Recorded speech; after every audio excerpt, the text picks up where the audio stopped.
Once upon a time, there was an average American family living in an average American town. After the family moved, the father left his familiar carpool and began a long solo commute to work. And gradually, he began to change. He looked the same, he dressed the same, but something was very different. But this isn't a story about just one man. It's the story about a media phenomenon that changed a father and divided a nation.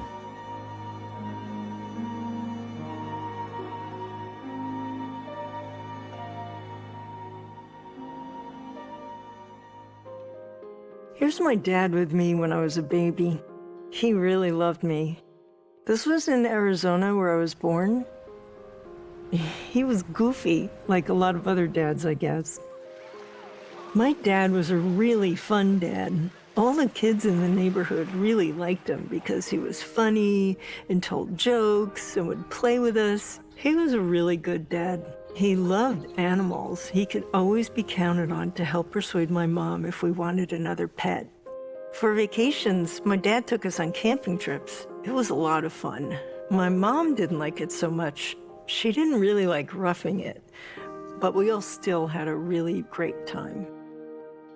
He came from humble roots. He never had any bad words about any race, people, or person. I remember this one time when we all went to New York. We got outside Port Authority, and there was an African-American homeless man, and he asked my dad for some money. My father gave him what was at that time a decent amount of money and called him sir. That made such an impression on me and taught me you treat everybody with respect. We weren't really a political family. My dad was a non-political Kennedy Democrat. But then, when he started listening to talk radio, I saw him change. A lot. You used to consider yourself a Democrat, right? Yeah, before I knew anything, I had any sense. I was stupid then. I was listening to people all the time, and bullshit, and they didn't know what they were talking about. Until then, I was fat, dumb, and happy. I think I first noticed something different about him when I came down to visit. I was working in New York at the time. He picked me up at the bus station and was driving me back to the house. On the ride home, we passed a Hooters. He mentioned that he was really pissed off that some feminazis did not want women with their breasts hanging out to be working at Hooters.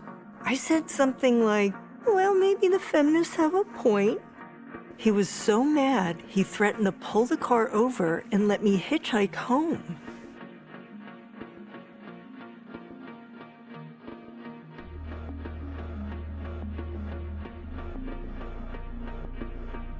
I was very surprised because I was thinking, I bet he never even walked into a Hooters before. He became really angry about stuff that I didn't know he ever even gave a thought to. Like, you know, Hooters.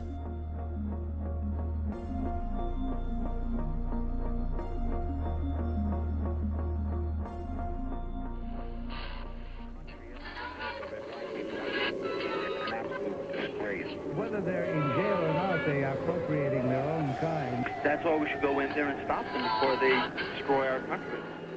When we moved and he had a very long commute by car, he would listen to the radio on the long drive. Then he started to change. You know, the feminazis began their quest to make women more like men, dress like us, acquire power like us, have careers like us, all that. Rush Limbaugh is one of my heroes. I agree with him in politics. And then his Rush Limbaugh-loving buddy told him he could listen to more talk radio at night with a tiny portable radio and earbuds. But it would still disturb my mother, so he decided to move into the other bedroom. And then it got worse after he discovered Fox News. His new beliefs came first. It was almost like he joined a cult or had a new religion. Frank is the family pest. He has to force his political views on all of us. I did it Frank's way. It was his way or the highway when it came to politics. I was not aware that Frank had strong political leanings one way or the other. It was just pretty much food and family was what he was interested in. After emailing came in, yeah, then you get all kinds. I would get political emails too, but they were factual, bringing things up to date, where Dad's emails were hateful against Democrats, and he would forward them to me and the children and ask him, please, don't send these emails or I'll block you. He started getting fanatical. Oh, he would send some nasty email back like, F you, or you guys are full of S blank blank T. I started getting his emails and I got 394 emails. I really thought there was somebody else other than Frank Senko sending these things. And in fact, he didn't author any of these. They were just, recycled things that he received from his other right-wing cronies. I was, wondering what happened to Frank since the time I saw him. I'd always thought that he was capable of deeply thinking about issues, but it was apparent at that point that it's not that he wasn't capable of it, he wasn't interested in it. And that to me was a dangerous signal. The brain is not only being washed, as they say, just being dry cleaned. So what did happen to Dad? Was he brainwashed? I didn't know. This went on for years. So I finally decided to make a film to figure it out. Jennifer, is this your book? Yes. He's my hero. Why is he your hero? Politically, I agree with him beautifully. I always agree with him. We knew better than to discuss politics together, because it would just end in arguments and bitterness. I had a Kickstarter campaign to raise some money, and before I knew it, people were coming out of the woodwork, contacting me from all over the country, telling me similar stories. And I thought, wow, this is a real phenomenon. They just drummed into her what they wanted her to hear. She's a completely different person. My brother became very fact-resistant. My reaction was, who are you and what have you done with my stepfather? Disjointed existence. And he was completely changed. He was bitter and angry. At one point, he threatened to get a bus because He became challenging. obsessed. And she had never been like that. He was carrying a small pistol. She was not hateful. Shot twice. It broke my heart to see my parents Very so much loving and recognized. caring. I feel I don't really know these people anymore. Just goes on these tirades. Fundamentally person. I spoke with each one and found we all had one thing in common. Someone close to us became enraged and unreachable after excessively listening to or watching right-wing media. How did this happen? The great story here, for anybody willing to find it and write about it and explain it, is this vast right-wing conspiracy.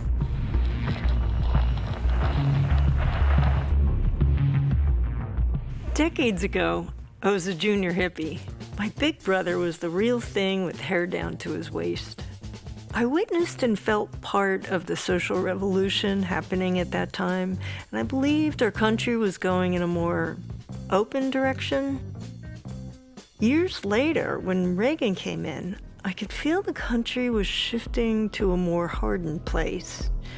And that's around the time my dad started to change. Wouldn't have necessarily thought to go all the way back to the 60s, but author Claire Connor, who wrote Wrapped in the Flag, contacted me after she saw my trailer. Her personal experience with the John Birch Society helped put into place a major piece of the puzzle. The John Birch Society came out of the McCarthy era and was built on this concept that the communist menace was right around the corner. Very quickly, the John Birch Society moved from those bad guys over in the Soviet Union, China, or in Cuba, to the idea that we had those bad guys right in our own government. In 1964, Republican candidate Barry Goldwater had many Birch supporters. But this damaged him because, years earlier, word had leaked out that their founder, Robert Welch, had written a secret book branding sitting Republican president and World War II hero Dwight D. Eisenhower a communist. The Birches were labeled as nutty extremists. Goldwater and his platform were hammered by Lyndon Johnson. The right wing was declared dead. So they started to hit back. One of the most powerful ways was through creating their own media. I first spotted David Brock in a documentary called The Hunting of the President. He had been a conservative operative involved in the organized effort of trying to take President Clinton down. But he came to regret it and wrote about what he learned from an insider's view. When I read his book, The Republican Noise Machine, I knew I had to talk to him. It took me 1.5 years to get him, but I finally got to interview David Brock.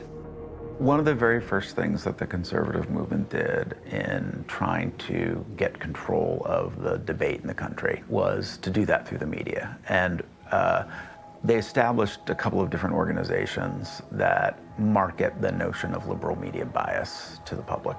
And so one of them is called Accuracy in Media, by someone named Rita Irvine, who had worked in the Nixon administration. And basically the idea behind this group was to counter their feeling that the media was opposed to Nixon's policies in Vietnam. More certain than ever that the bloody experience of Vietnam is to end in a stalemate. You could see how the campaign to discredit the media would lay the groundwork for a vast alternative media that would come later.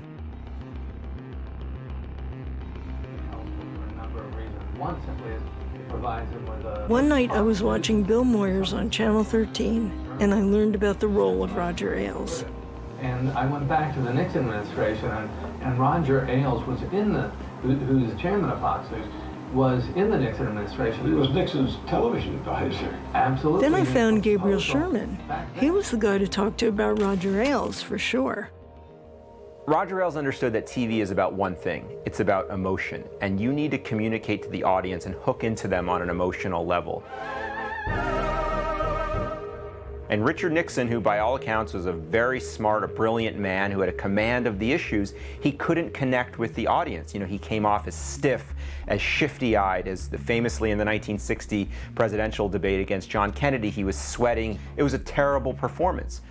Then he meets Roger Ailes in 1968. At the time, Roger Ailes was a young producer, the wonderkind of television at the age of 26. And so Roger Ailes coached Richard Nixon on how to communicate those ideas to the average American who was watching television every night at dinner table. Richard Nixon, whose political career almost blew up because of television, was able to win the presidency because he mastered it. At the time, in the late 1960s, TV had finally become a mass medium, and yet there really weren't people who had decoded the medium. Roger Ailes told Nixon that to appeal to the audience, he needed to use short, snappy one-liners that can stick in the audience's mind. A great philosophy is never won without defeat. It is always won without fear. And so really, Roger Ailes was a pioneer in the whole art of the soundbite. He told Nixon that America is dumb. So give them something simple, boil it down, and they'll get it. Ailes was so involved with advising the administration, he even outlined Nixon's role in the lighting of the White House Christmas tree. But his designs for the GOP went much deeper. Ailes was outlining a way to avoid, quote, the censorship, the priorities, and the prejudices of network news selectors and disseminators. Written in 1970, this memo talks about how television had become the most powerful news source because people are lazy and want their thinking done for them.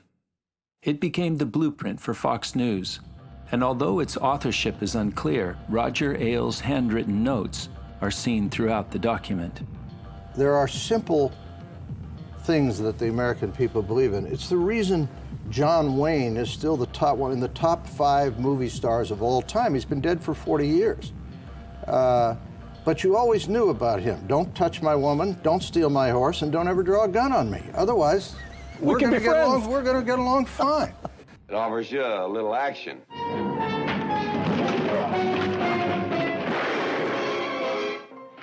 Roger Ailes was fired from the White House for seeming like he could go too rogue. Basically, he was caught talking behind Richard Nixon's back to author Joe McGinnis. After that, Ailes started working for TVN, a television news network owned by the Coors family. Their goal was to be like a tugboat to the Queen Mary. They were just going to be going along and pushing the boat a little further to the right and a little further to the right, and their goal was ultimately to put the great ship over as far right as they could. And Ailes was working for them at the time, and he didn't know much about news. I'm not even sure I know that he knows much about news now, but he sure does know television. He's as good as television as anyone in the country, and he's a great propagandist.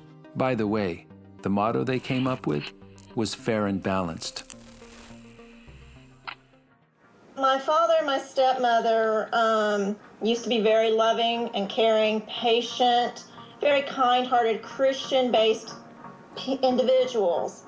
And we noticed that they became more hostile towards people that were not believing the way that they did. Their conversation became very hateful. The brilliance of Nixon was to bend a politics that was based on deference to money and plutocracy, and frame it in terms of a kind of cultural populism. The idea that the real snobs are not the people who hire and fire, but the people who kind of decide cultural trends. When Nixon was running for president, he had a problem. In 1964, Goldwater lost. Conservative was a dirty word. Everybody wanted to be a liberal. Nixon comes along in '67 and he says, we got to get working people to vote for Nixon. How do we do this? Between 1964 and 67, the anti-war movement felt like a betrayal to many veterans who saw it as unpatriotic. Nixon seized on this and was openly hostile to the protesters. At the same time, women were pushing the boundaries of societal norms, which dictated they stay at home, raise children, and dress like ladies. Nixon came out for traditional family values, thus capturing the vote of the working men who felt threatened and didn't like what they saw as radical feminism.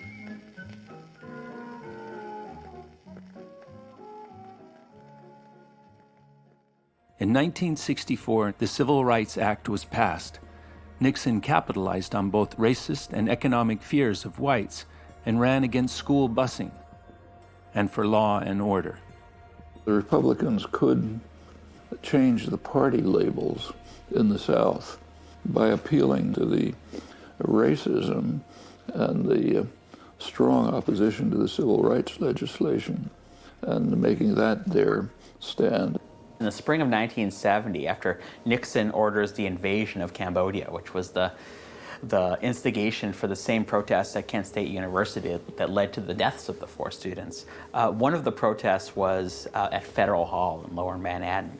And right in the middle of this anti-war rally, this almost marauding army of construction workers came marching in their hard hats, and started beating the protesters with their hard hats. It was all captured on film. It was on the evening news.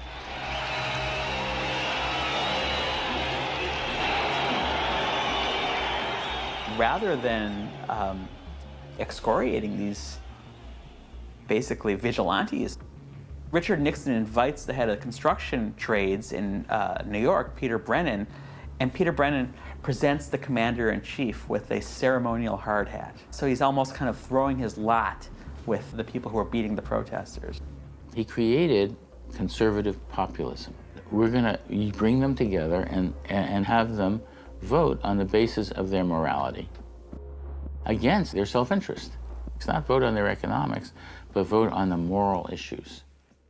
So that was Nixon's contribution in pushing the country a little further to the right. In the meantime, my little brother and I had both got into the hippie culture. Even my dad kind of did.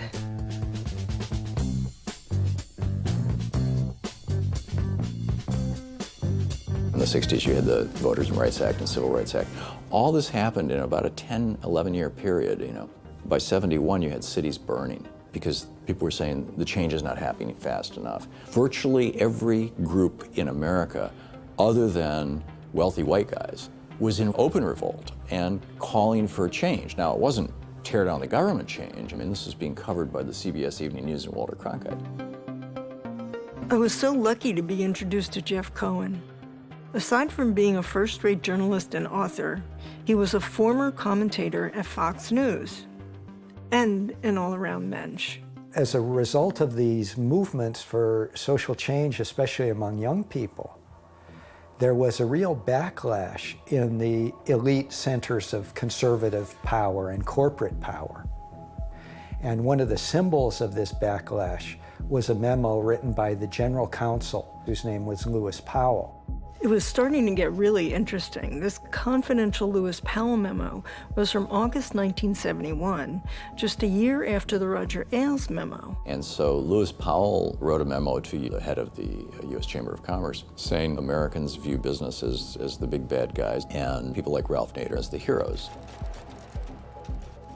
What he claimed is that the whole country is being taken over by the radical left, the government, the media, the universities, of course. He said basically the following: we have a problem. Our best and brightest of our students do not want to become conservative businessmen. We have to change this. We have to get wealthy conservatives to put their money together to appoint professors in major universities to teach our principles. We have to set up and support organizations in major universities to do this. They said we can't trust the universities. We have to set up our own research establishments, which became the think tanks. We have to make sure that they get published. Start journals, start publishing houses so they can publish their books.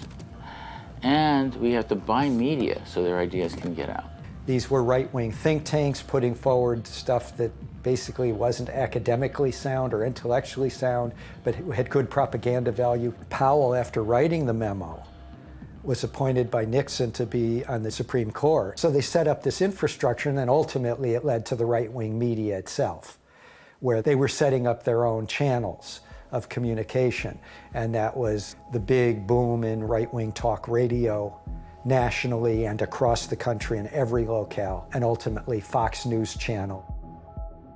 This Lewis Powell memo was extremely influential.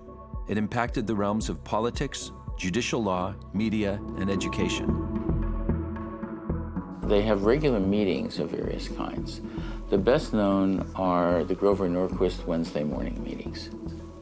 Now, this has been going on for a good 20 years. Norquist was so proud of his meetings, he invited my students to attend them for 3 months. There were people there from groups that represented the full gamut of political issues on the right, from fair trade commissions to evangelicals. The real genius of the meeting is that you can get these dozens of people who might not otherwise agree into the same room every 7 days, talking and sort of ironing out their differences. As long as you're on board with pro-life, pro-gun, and anti-tax agenda, you're with us. Writing up talking points, which then gets sent out to all the people who are around the country who are going to be booked on radio and TV. And by 5 o'clock tonight, everybody's saying the same thing. We'll take on Obamacare regulations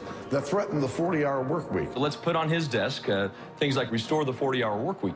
The loss of the 40-hour work week, big mistake. That ought to be restored. We must take action and restore the traditional 40-hour work week. And by 10 o'clock, it's on The Daily Show. Obamacare will destroy all that we once held dear in this country by requiring health insurance from employers for the 15% of Americans who don't currently get that. The law only applies to full-time workers, people who work 30 or more hours a week. Guess what? A lot of employers are saying we don't want to pay for these health care benefits, so we're going to move full-time workers to part-time workers. The Powell Memorandum was written in 1971, and the Heritage Foundation started in 1973. The effect of having conservative think tanks clearly outgunning and outnumbering and outfunding the think tanks of the left has been much more effective in dominating policy discussions. There was a universal agreement that the goal of journalism was objectivity and to discern the truth of conflicting claims. The conservatives moved the argument from objectivity to one of balance. Under the rubric of balance, the conservatives do better because the way the media now treats balance is there's 99% of scientific consensus on global warming and 1% of scientists funded by the coal industry to say that's not true, but they're presented in a balanced way, giving credit to both sides. And so the conservatives were able to infiltrate the op-ed pages of the country on the same notion that, well, you have liberal columnists, you need conservative columnists. So when Hillary Clinton referred to the vast right-wing conspiracy, I believe she had in mind the full gamut of conservative organizations, from legal foundations to media organizations to think tanks to advocacy groups, and including Wednesday meeting as its linchpin. After that, people call the Norquist meeting the headquarters of the vast right-wing conspiracy.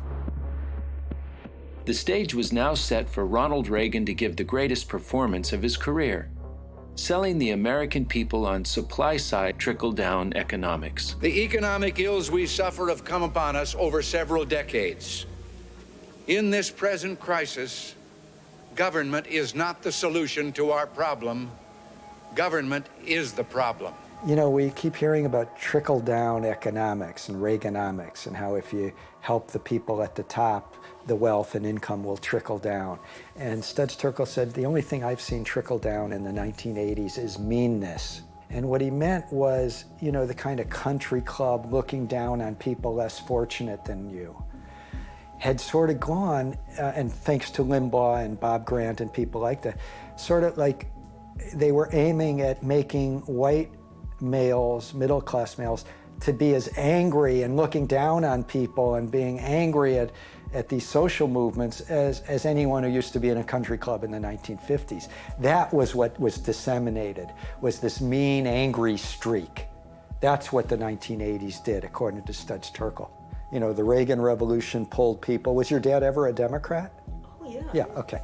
Right, it pulled a lot of working class Democrats. The Reagan Revolution, they started voting Republican. They were called Reagan Democrats.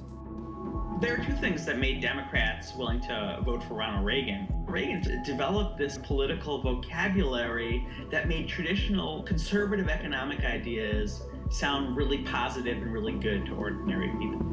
And what Ronald Reagan was promising these voters was a return to a simpler time.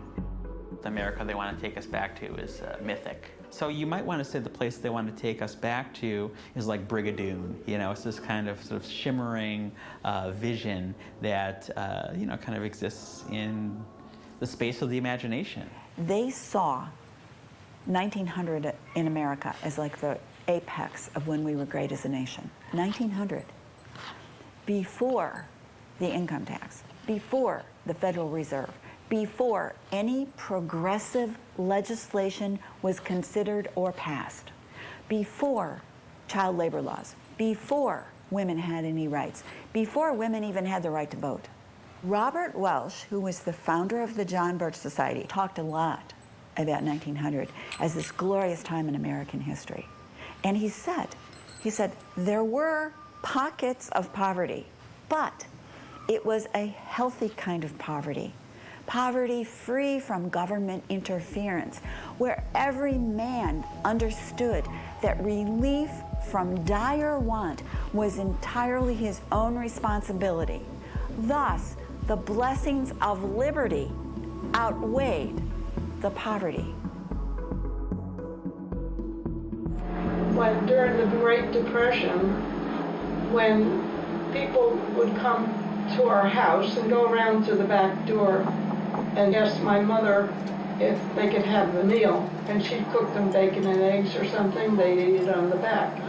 So that's how people had to survive. Maybe he wants to go back to that, I don't know. We had like a one-room school, you know, and we'd walk to school in our bare feet, you know, and that's how we lived. Looking back, I know that we lived in poverty or pretty close to it all the time. But we didn't know that at the time because the government didn't come around and tell us we were poor. One of the brilliant innovations was a new theory about how taxation worked. about how the economy worked. It used to be that conservatives, that Republicans were all about balanced budgets. They were all about kind of making the people eat their spinach. But they came up with this new theory called supply-side economics. And supply-side basically means you give money to business. And that way they'll basically produce more plenty that will trickle down to the ordinary people. And that was what George Bush in 1980 referred to as voodoo economics, because it almost did sound like magic. It was kind of like he was promising you the candy store. He said he could lower everybody's taxes, and by doing so, everyone would benefit. It was like the miracle of the loaves and fishes. In actual fact, how it ended up turning out was, hurting the very working class voters who trusted Ronald Reagan with their economic future. Of course, inequality just skyrocketed. The rich got richer, and ordinary people's wages ended up stagnating. And my dad thought Reagan was the best guy in the world, and he was a Democrat. And somewhere in this Reagan-Bush change, he told me, well, I'm a Republican now. I realize how wrong I was all those years ago. And the only thing I could attribute the change to was his change in taste about the news stories he watched. We used to watch Cronkite and Brinkley and Brokaw and what I consider sort of middle America, middle ground views. And later on, all he watched was Fox.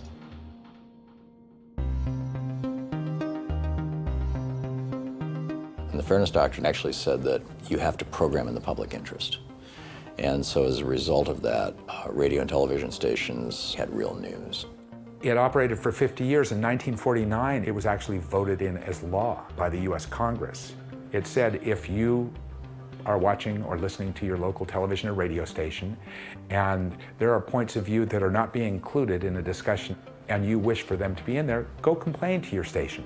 If they don't give you satisfaction, then send a complaint to the FCC. It didn't guarantee equal time. It reminded broadcasters that they had a public trust, that they should include some views that might go against their own or that might not be popular or favorable to them. It was dropped in the 80s by the Reagan administration. The repeal of the Fairness Doctrine ended up resulting in an explosion of talk radio. In 1987, I couldn't believe what I heard. I'd hear overt gutter racism. And this was coming from different talk show hosts, but the main one was Bob Grant. I would hear black people referred to as savages. The savage mind, the primitive primordial mentality, being immature, anything they think they can get away with, they will press and press and press, which of course is what they've been doing all over the United States of America, not in just... The allure of the Limbaughs and the Grants is that they tap into a kind of resentment, a kind of insecurity on the part of mostly white men, in large part middle-aged and aging white men, a kind of injured pride that the world is passing them by. It's typical of demagoguery to say that your problems really aren't problems caused by you, they're caused by these other people that aren't like us. He found out that I was dating somebody who wasn't white and just was like, I can't, you just don't agree with any of my values. You don't believe any of the conservative things that I do. And you're so far left that you're willing to date people outside of your race. And I love you, but I just can't talk to you ever again. Talk radio was always in the hands of right-wing backlash artists. Bunch of white guys on the right railing against the women's movement, the civil rights movement. So that's the beginning of talk radio that people forget about. It was all local then. There was no national. It never went national until Rush Limbaugh, really made it national beginning in 1988. I learned that Fox, God love them, is televising this speech on the Fox News channel. Which means, ladies and gentlemen, this is my first ever address to the nation. Ah, Rush Limbaugh, my dad's hero. I heard him say it so many times. The way my dad spoke of Rush is like he found a new religion, quoting him constantly as if he were the word of God.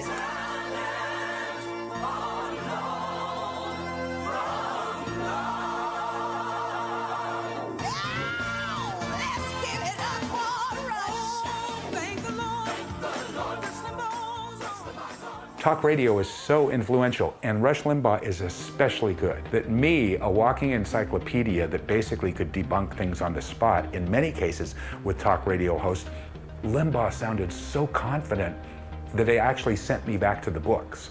You know, I would be right in the end, but I wasn't sure I was right because of the absolute confidence that this guy exudes, and it's very affecting.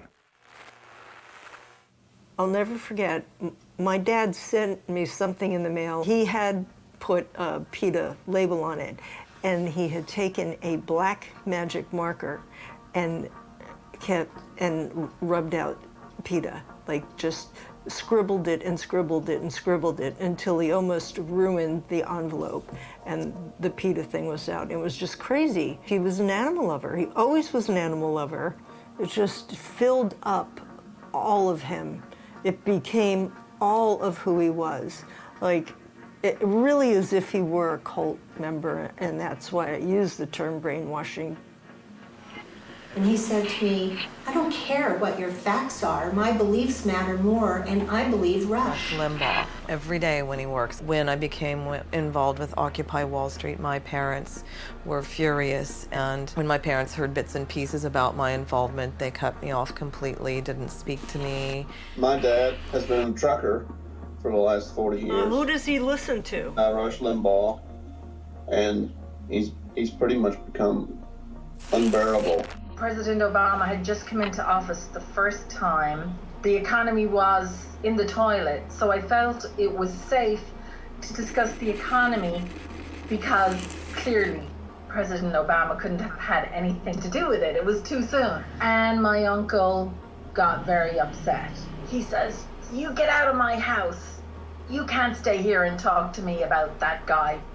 He walked towards me and was carrying a small pistol. I saw the gun pointing at me, and he dropped his hand to the floor and shot twice into the ground.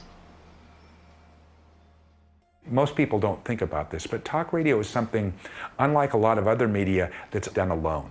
People listen to it alone, and they're listening to this one other person. And there's sort of a personal thing there and a connection. People who are on the radio and TV are there for one reason only, and that's to make you mad. And the formula for making you, the viewer or the listener, mad hasn't changed a bit, yet people keep falling for it. If you embellish the opinion with confidence and cockiness, then you're getting into generating hatred. The law of averages indicates that half the people who listen to you are not going to like you. You're still going to find a way to make those who don't like you enjoy listening to your program. A lot of people say, "You really believe the stuff you say?" I don't know, it's for you to figure out. Excuse me? A lot of people say, "You really believe the stuff you say?" I don't know, it's for you to figure out. Limbaugh was telling people for years, you're right to be prejudiced. You're right to be angry. Listen to what the feminazis are telling you now. Or these environmental wackos who say that cigarettes secondhand smoke. You know, and then he'll make up some study. One day, years ago, when my dad was at the height of his Limbaugh lunch days, I went down to visit my parents, and my mom and dad and I went to our favorite restaurant, Old Time Tavern. As we were walking towards the restaurant door, there was a bench outside where several people were seated smoking. As we passed them, my dad stopped to talk to them. He inhaled the smoke and said, I love the smell of cigarette smoke. It reminds me of the time I used to smoke. I was stunned because the only thing I ever remember my dad smoking was the occasional pipe. He also hated wearing seatbelts and would absolutely refuse to wear one even after he got a ticket. Something told me it had to do with Rush Limbaugh. He wasn't just wrong factually, he would take like reality upside down. He became what we call a champion of the overdog. Any powerful group that was being criticized by scientists or medical people was the victim. So the tobacco industry was a victim. And that's where he came up with his concoction that, you know, no one's ever proved that nicotine is addictive or is linked to these horrible diseases. There's no science involved. And, you know, cigarettes, secondhand smoke, making you go outside of the restaurant to smoke, it's not true.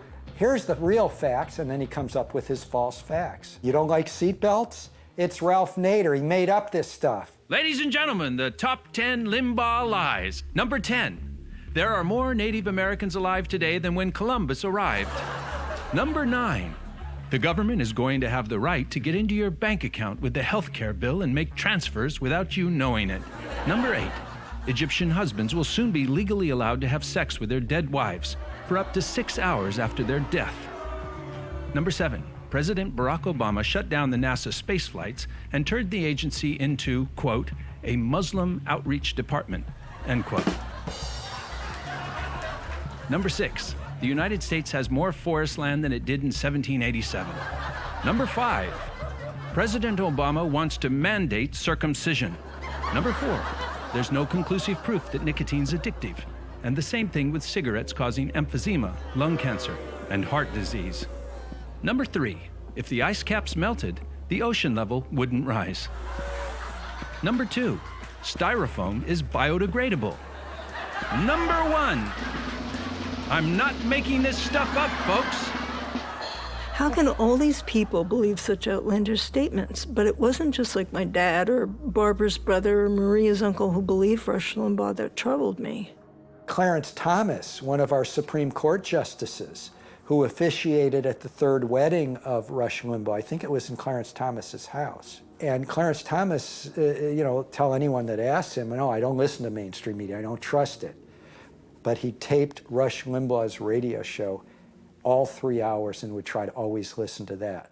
Now imagine this, you're a Supreme Court justice deciding on things like war and peace and civil liberties and gay marriage, and your window to the real news world is Rush Limbaugh's 3-hour monologue. That's pretty damn scary.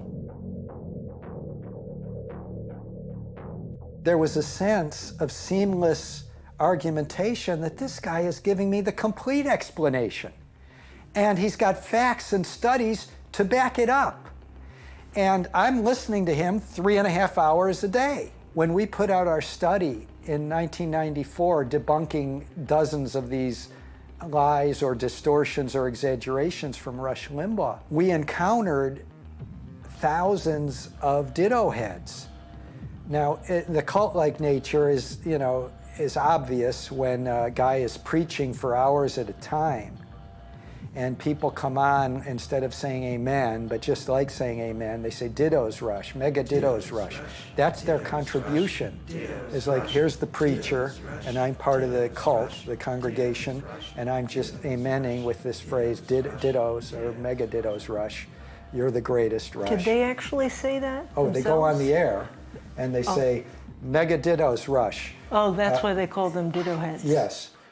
In other words, everything you say, I'm dittoing. Hey, Rush, how are you? Mega dittos. Thank you, and mega dittos, Rush. Mega Constitutionist dittos from Southern California, Rush. So I watched the 30 minutes of Rush Limbaugh, and I didn't like him at first because he was kind of just being critical of Clinton. Well, I had about an hour and 15-minute commute to a factory 2 towns over where I worked, and I worked second shift, and I drove midday to that factory, and I'd catch the last hour of his show. And I just immersed myself. Boom. I was voting down straight Republican ticket. And I had been convinced that Clinton was more corrupt than Nixon ever could have been. Clinton was part of this global initiative to get the UN to control our country. Clinton was going to bring in UN troops to take our guns and put dissidents in concentration camps. And then Bill Clinton gets elected. There's this backlash against Clinton, spearheaded by Rush Limbaugh. And Limbaugh becomes almost the leader of the opposition. Several times he said on the air that Vince Foster, the White House aide for Bill Clinton, had actually been murdered and that his body was found in Hillary Clinton's apartment. He said that once on the air. So there's weird conspiracy theories, and talk radio is really peaking at that point. He's incredibly rich. Well, that's because he signed a contract that gives him approximately $34 million a year. One of those funders we know for a fact in 2011 was the Heritage Foundation because it was listed as a line item on their budget.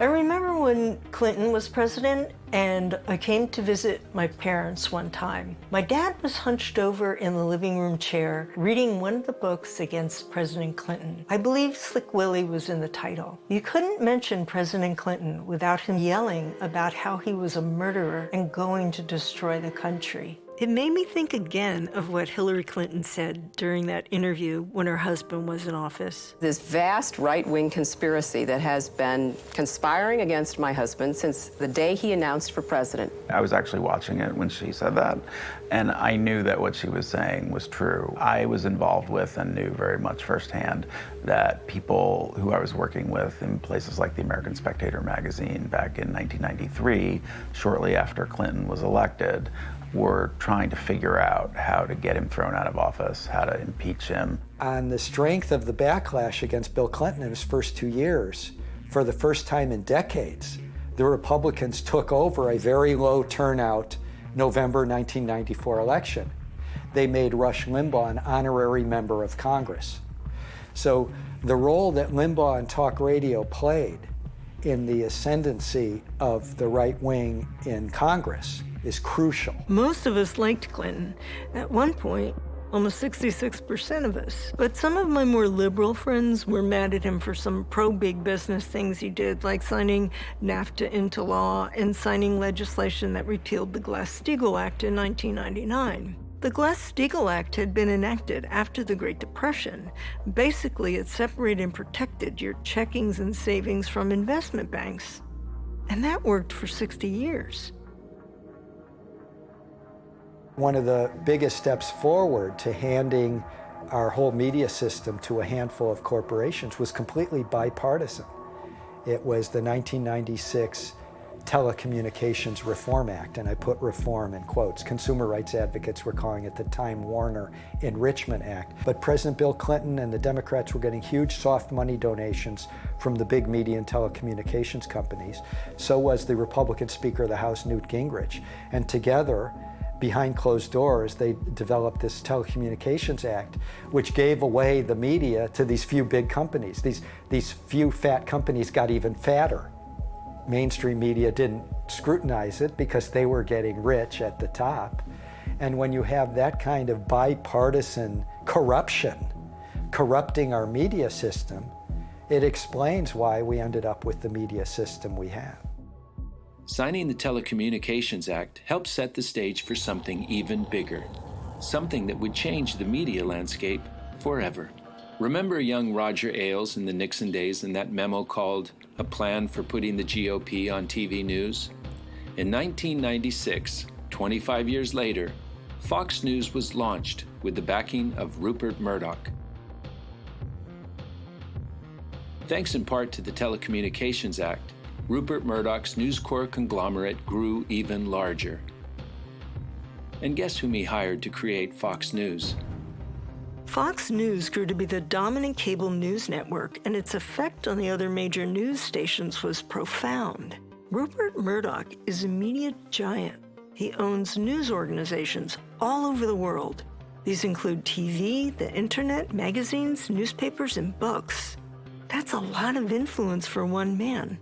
In terms of you having a global media enterprise, I mean, have you shaped that agenda at all? Obviously, if you're in media and you're concerned with what's going on in the world, you'd like to make a difference by putting forward your opinions. Excuse me? If you're in media and you're concerned with what's going on in the world, you'd like to make a difference by putting forward your opinions. Murdoch may have his empire, but it's Roger Ailes who has the talent. Fox News is really Roger Ailes' megaphone. And when he comes into work every day, there is a morning meeting that takes place in his office at 8 a.m. And his control over Fox News is so absolute that when he says something, it happens. What happens in 1998? Bill Clinton has an affair with an intern. Well, for an entire year, they do wall-to-wall coverage. What happens in 2000, another year when Fox News exploded in the ratings? The Bush-Gore recount. How did Ailes cover that story? He covered it as not that it's too close to call and we need to do a recount. He covered it as Al Gore and the Democrats are sore losers and they're trying to steal the election. Fast forward to 2001 and 9/11. How did he cover that story? As a second Pearl Harbor, not that this is a terrorist attack, that there are other ways of dealing with terrorism, law enforcement, targeted strike. Fox News, more than any other media outlet, sold the war as this grand struggle and America was going to go in there and kick ass. And George Bush was this John Wayne figure. I mean, all of the symbolism, the patriotism, the anchors wearing, the flag pins. You know, Roger Ailes knew that these stories, these big stories, could be boiled down to very simple plot lines. He says things like, if we can convince the audience that we are fair and balanced, we can actually move the audience to the right by introducing kind of right-wing themes surreptitiously. This is it. Moving fast, it's damn cold. Fox News is a fairly important development because what it does is bring out explicit right-wing views right into the heart of the media and making hardly any pretense at objectivity. It makes sometimes statements suggesting that it's being fair, but it's blatantly biased, and it has Republican politicians on. It hardly minces words that it has a political agenda. And it's also very important in that it's had an effect on the rest of the media. It was already pretty nice to the right wing, but it has to go even farther to being nice to the right wing. The most dangerous thing about Fox News is not the fact that it exists and speaks to its audience of a few million people. It's the effect that Fox can have on the rest of the media.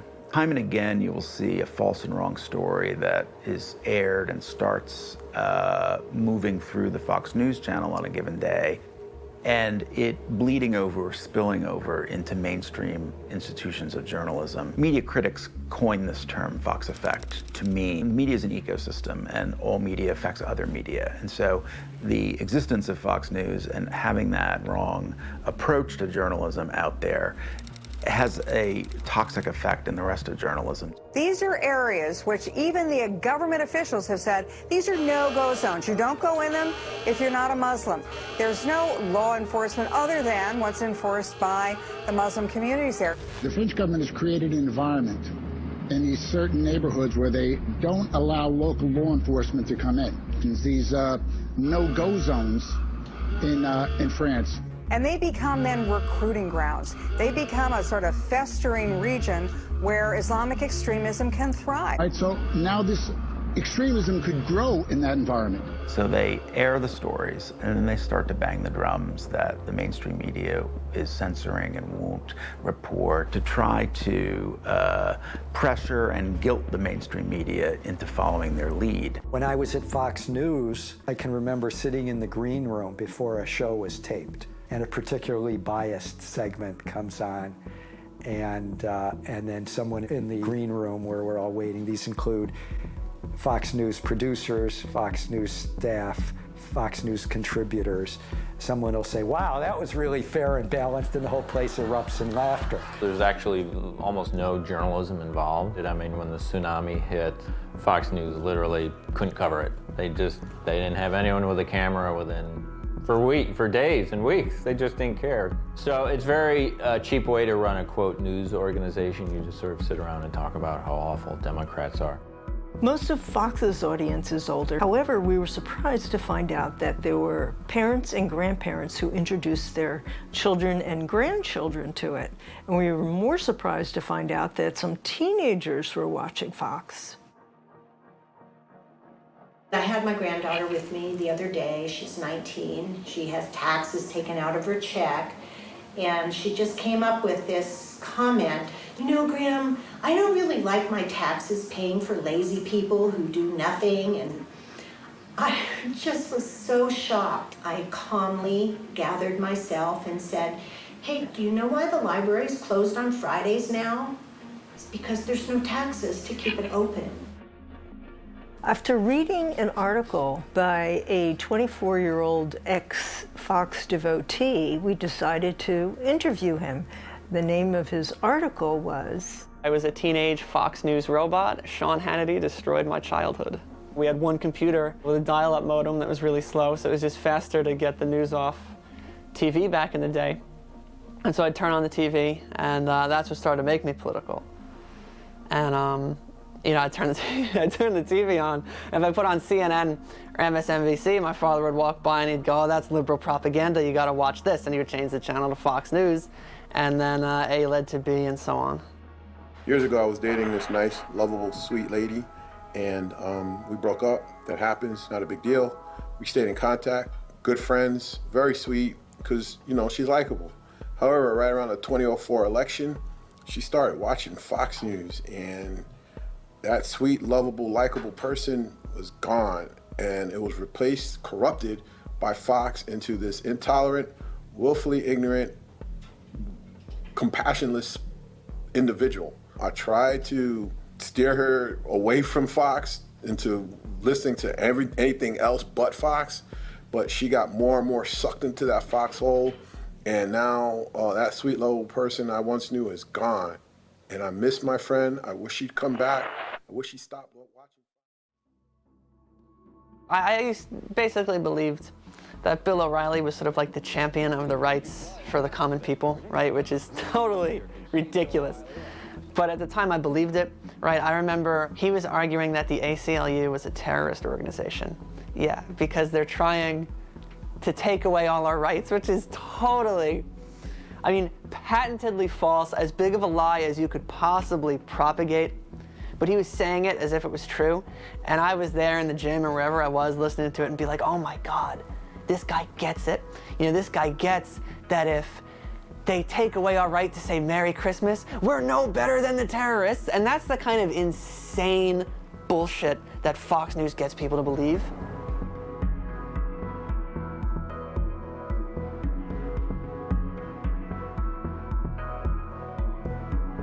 I never knew there was war on Christmas until my dad started sending us, the whole family, emails about dreaded, horrible, terrible, evil liberals who wanted to kill Christmas, and liberals who didn't even want Christmas trees in schools or red or green allowed anywhere, and whether it was Christmas Day or not, in fact, it usually wasn't Christmas Day, he would just say adamantly, Merry Christmas, wherever he went. To, if he saw somebody in front of a synagogue, let's say, he would say, Merry Christmas, because those damn liberals, they weren't going to take Christmas away from him. There was no happy holidays for Frank Senko, my dad.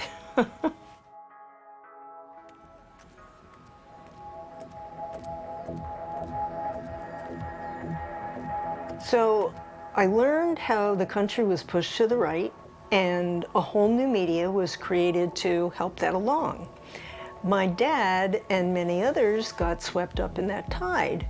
I didn't think he was actually brainwashed. Didn't you need brainwashing camps, like where someone is locked away with constant words and images coming at them in their every waking hour? But I wanted to explore that notion. I found neuroscientist Kathleen Taylor from London, who is an expert on brainwashing. I interviewed her via Skype.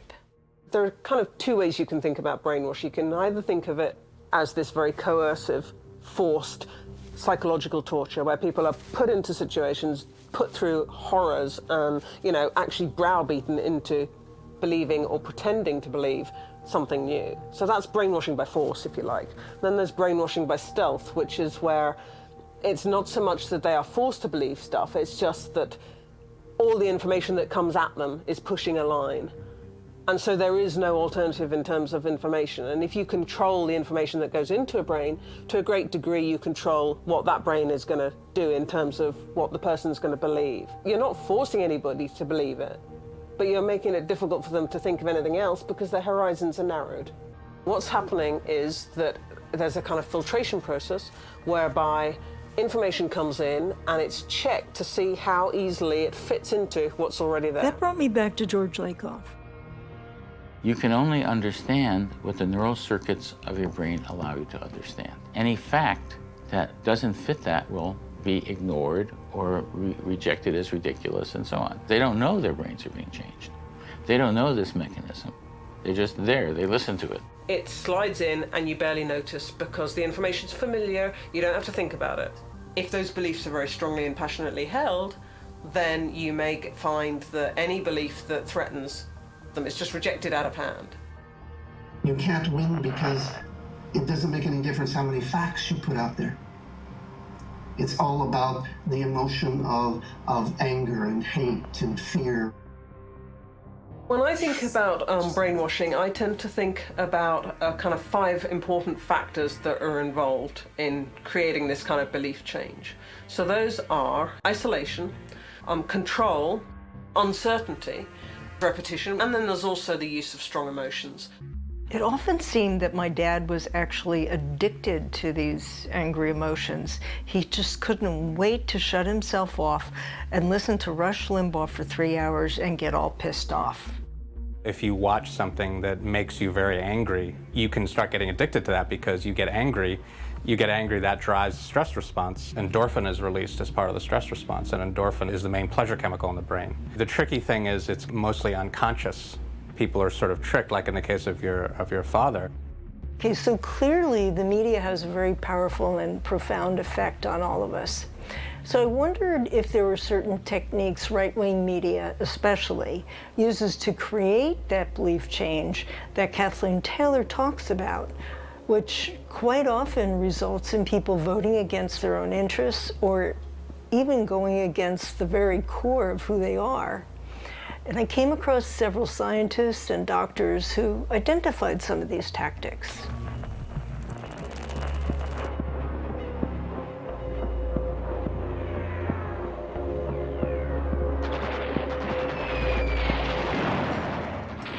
We know he's got tons of weapons in his own country, and we're not going to ever locate them until he's gone. At the time we thought he had weapons of mass destruction. It turns out he didn't. He followed the rules, Bush did, and we lost that. We lost the weapons. They never found weapons of mass destruction They in had Syria. them, but they moved them. They were moving everything into Syria. YouGov found that 63% of Republicans still believe that Iraq had weapons of mass destruction when the U.S. invaded in 2003. What news shows often do is they'll cite a statistic or they'll cite a finding, but they won't really tell you where it's from. They won't tell you much about the study. They won't tell you who's compiling that statistic. They just kind of cite it out of thin air. Who's put the statistic out? Is this scientifically proven? Was it peer-reviewed? Who paid for it? Fairleigh Dickinson University's Public Mind Survey asked 1,185 nationwide respondents what their news sources were, and then asked them about the events in the U.S. and abroad. Fox viewers got less right than people who watched no news at all. They'll say something that's just blatantly, obviously false. I'll say, find me any legit source that backs you up, and fine, I'll believe it. They're like, oh, well, every single newspaper in America is run by liberal elites with an agenda. Well, okay, if the only news source that you can trust is Fox News, that sounds really paranoid. The noise machine is really designed to create confusion, create misinformation, create fear. And so the Republican noise machine is when the Republican Party sort of works in concert with Fox News, with Rush Limbaugh, with AM talk radio. And it's really designed just to distract people, to attack and smear people. The absolute base of it is the deliberate dissemination of misinformation in order to confuse viewers and news consumers and get them all riled up. I asked Eric to give me some examples of deliberate misinformation. During the 2008 campaign, there was sort of this right-wing crusade about voter fraud and voter registration. And there's very little voter fraud, meaning someone shows up to the voting place and pretends to be somebody else to vote. I mean, some of the worst things are the massive attempt to create climate change denial. Huge programs. American Chamber of Commerce, petroleum industry, they've announced publicly that they're carrying out propaganda, they probably call it educational programs, to explain to people that humans don't have anything to do with climate change and so on. But you got to make profit tomorrow. And if the species goes down the tube, that's somebody else's problem. And the Arctic ice cap at the North Pole, it's in its so-called normal range. Not only is the ice not melting, more polar bears are alive and happy today than we've had in 100 years. Life is good, Miss Kelly. I got to tell you, life is good.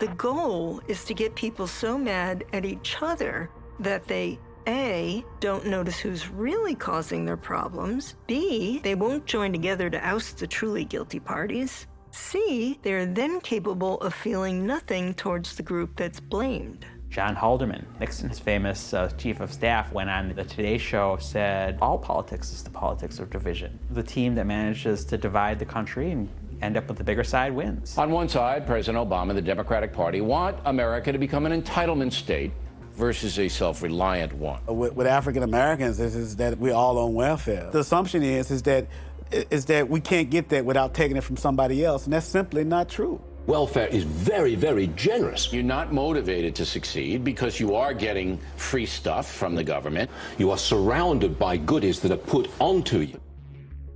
Well, as long as the government is supplying him the money just that he needs to live on, he's not interested in getting a job. So he'll go on year after year after year on the government dole and not bother getting a job.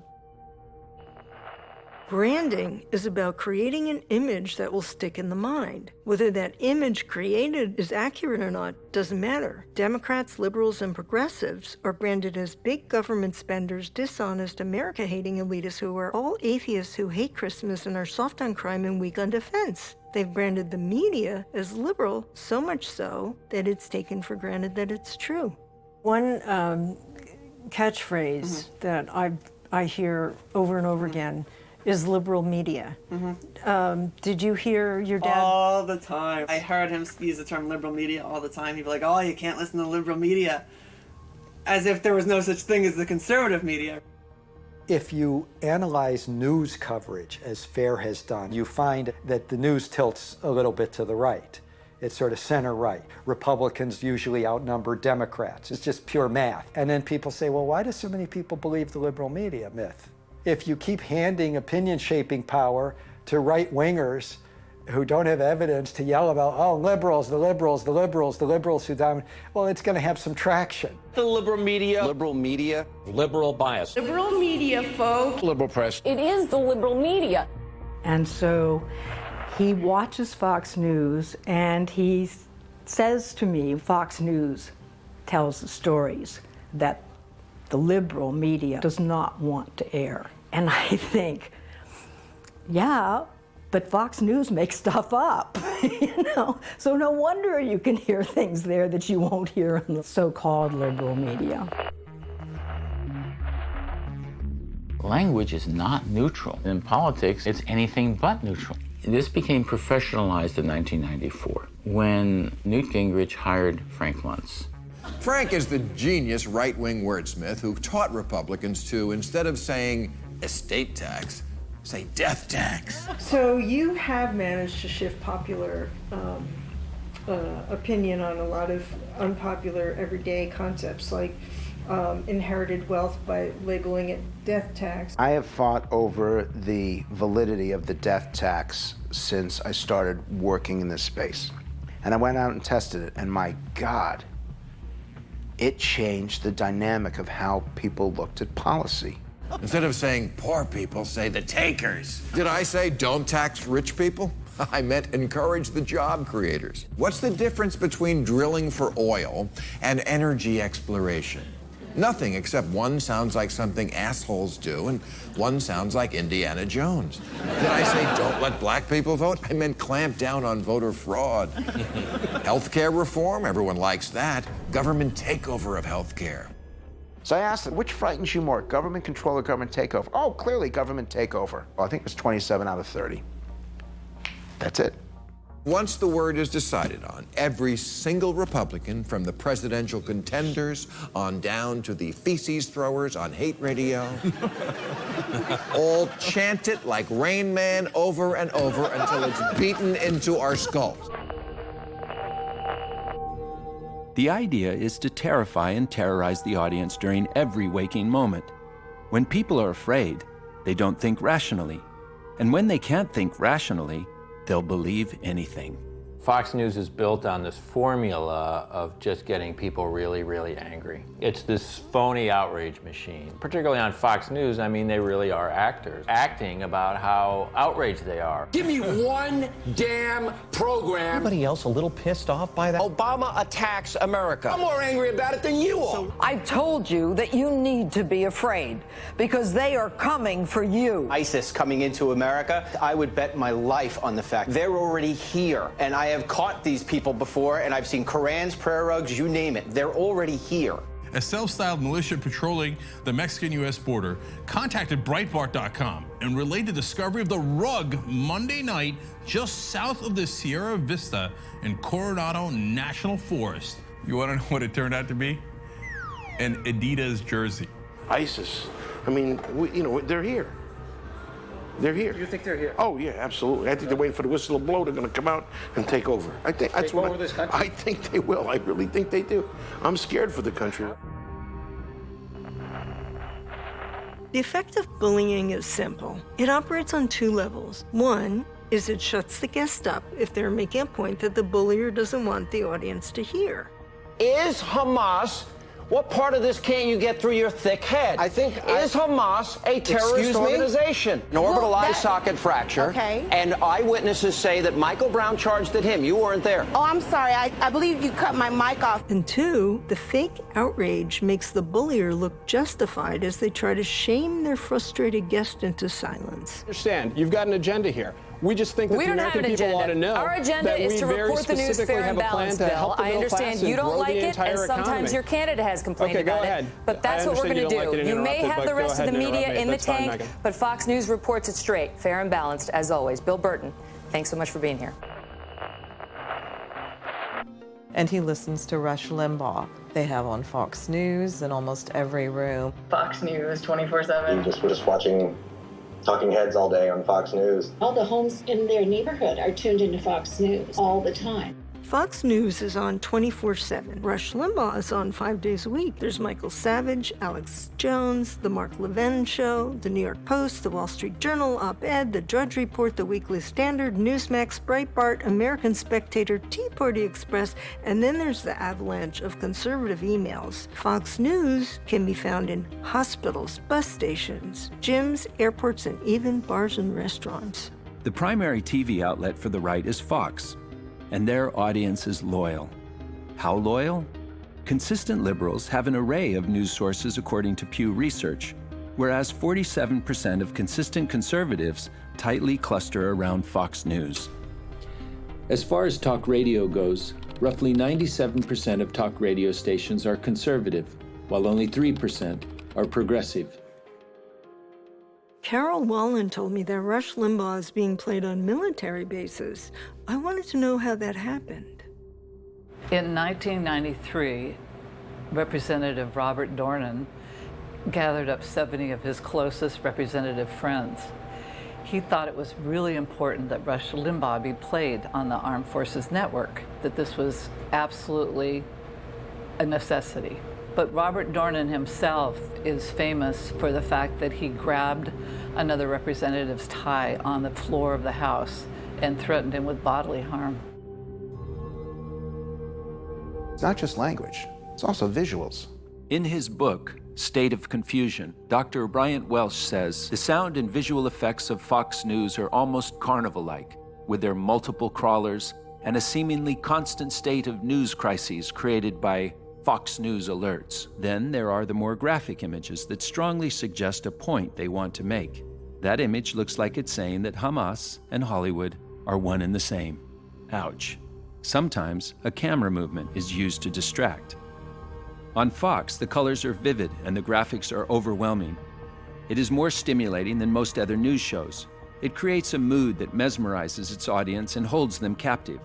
Then, while they are captive and overwhelmed and maybe a bit confused, they have someone like Bill O'Reilly or Sean Hannity, with their confidence and passionate certitude, telling them who they should blame for their confusion and uncertainty. Each one of these gestures that I have helps communicate an idea or a principle, a thought, a fact, an emotion. If you start with one hand first and then you get the two, you count off with your finger, 1, 2, 3. The audience that you're speaking to is actually counting with you. My dad started changing when this guy called Glenn Beck came on the air, and now he expects there's supposed to be some sort of civil war next year. He buys a lot of ammo, a lot of guns. Why? What does he expect Obama to do? I don't know, take over the world. He believes Obama and his administration is buying up all the ammo, and so that's why they have to buy the ammo before the government gets it all.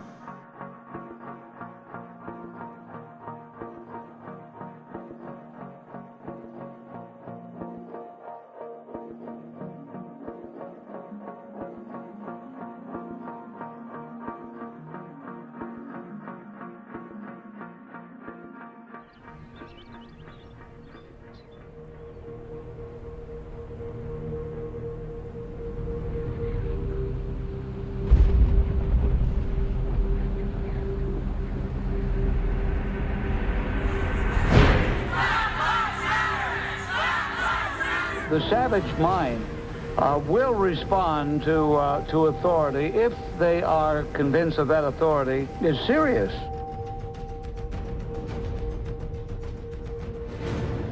This is important for all of us, and we are tired. We want to come out of the shadows.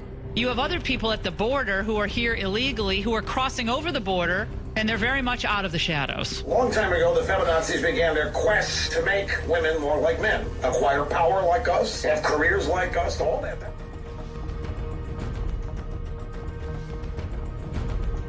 Believe scientists?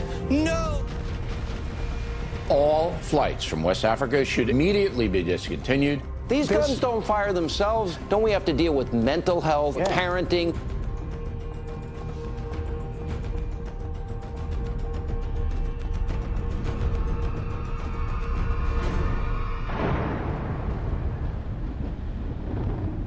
Well, how did you start turning away from Rush Limbaugh?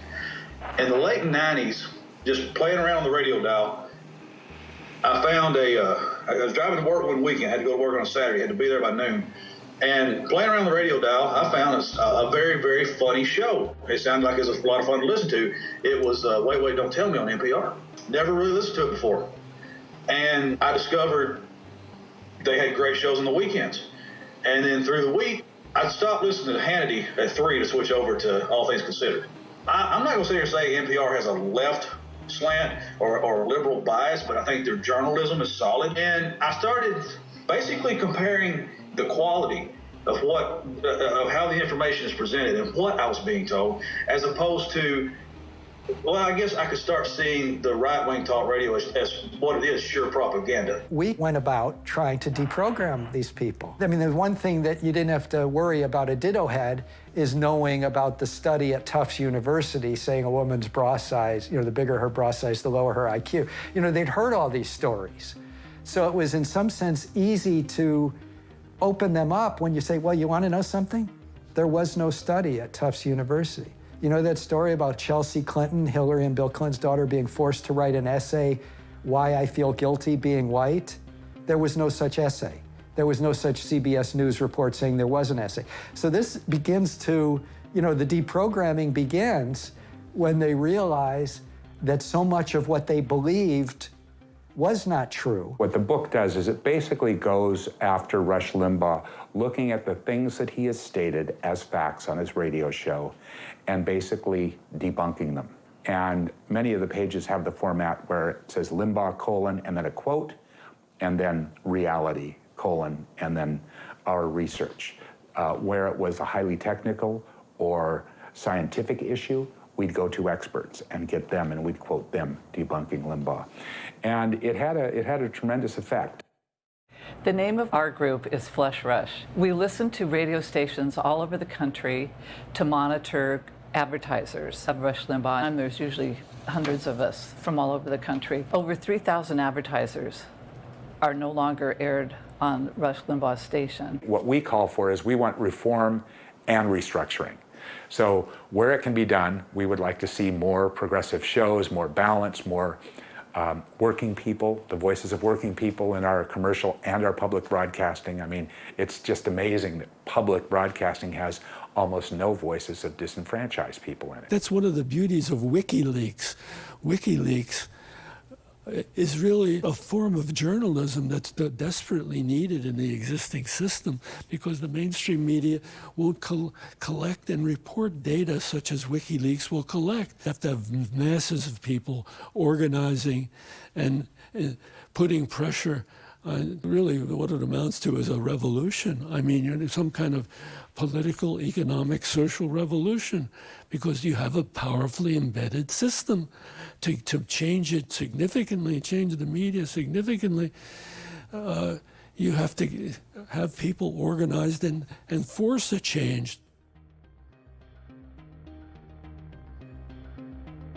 There was so much misinformation that you had to wade through that we felt like it was really important to finally take that on directly. So much of the work that we do around different issues is around putting out fires, responding to this attack or this bad bill motivated by far-right ideologues. This is a problem that a whole lot of people are dealing with in different states, in different cities, in different communities.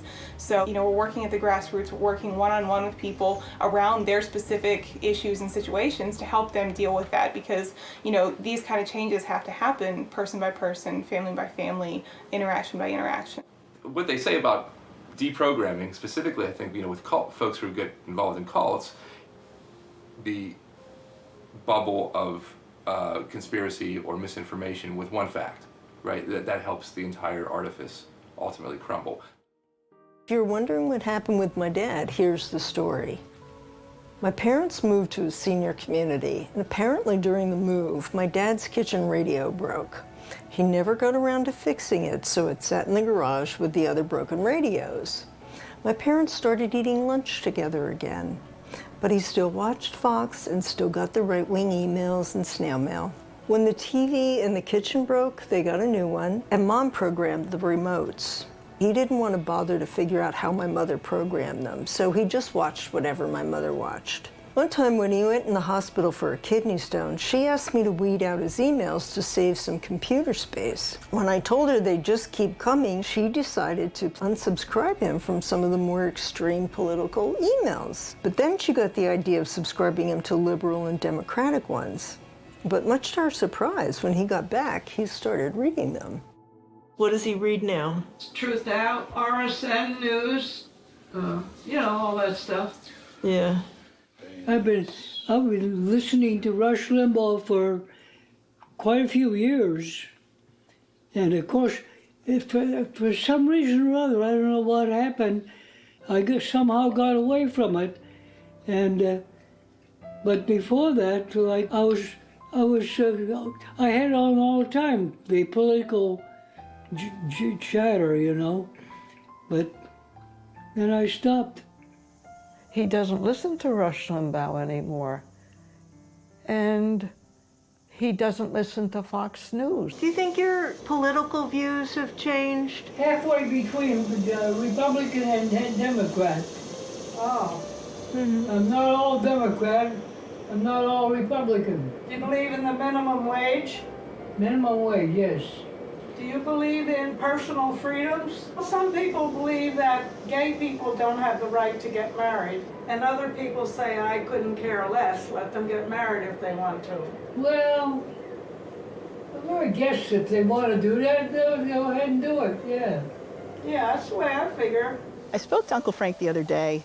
It's hard to explain, but just a kindness in his voice. Thank you.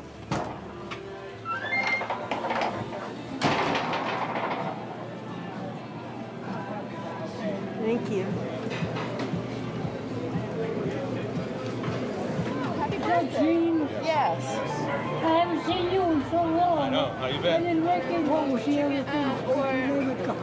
Yeah. Okay, so for starches, The other day, he surprised me. President Obama was on, he said to me, you know, I kind of like him. And then later he said again at a different time, I like Obama. I thought, glory be. He's a pretty good guy. Yeah, he's doing all right. He's forgetting all that other stuff that he learned. And I guess whatever. Mom would shut down his computer at night, and she started subscribing him to Truth Out and Alternate and reader-supported news. Oh, and he would just read whatever ended up in his He inbox. just read everything. And he's an avid reader. He sits at that computer and he reads whatever's in front of him. Well, that's very interesting, and see, his thinking changed. His politics have totally changed. He voted for Obama. What? He voted for Obama? In these past couple years, there's finally been peace in our house. My dad is more content than I've ever seen him. He's not angry, he's not argumentative, and he's really fun the way he used to be. And we get along really well, and I dote on him. In fact, I get along with him better than I ever have. And it's sort of a bittersweet pill because I know these are his last years, but I'm happy that he's happy. He is my pal, and I'm his. Pytała się pani młodego doktora, czy lepiej dać rana, czy lepiej wieczora. A młody doktor jej mówił, dajcie jemu 2 razy. So that is the story of Jen and her father. Her father had changed into a person none of them recognized or even liked. A persistent wife who continued to challenge her husband. It eventually made a difference. I raz u wieczora. It's a mixture of Polish and Ukrainian. I mix them a lot. You used to be very fanatical? Yes. Yeah. I listened to him for a long time. Yeah, but you're not as fanatical as that anymore. So that's what the movie is about how you used to be very fanatical and now you're much better. I think I'd like to see that. Yeah, you'll see it, Dad. Yeah.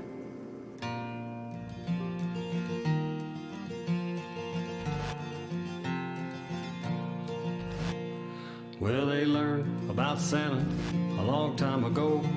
Little bunnies at Easter and pink unicorns.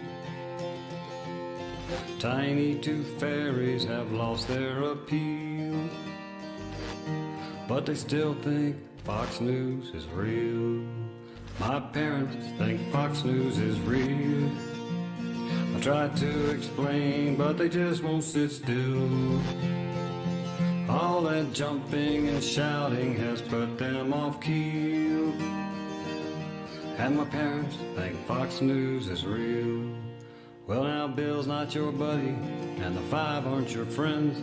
They're in it for money, they're just talking heads. Once was a time when I was amused, but now someone needs to give them the news.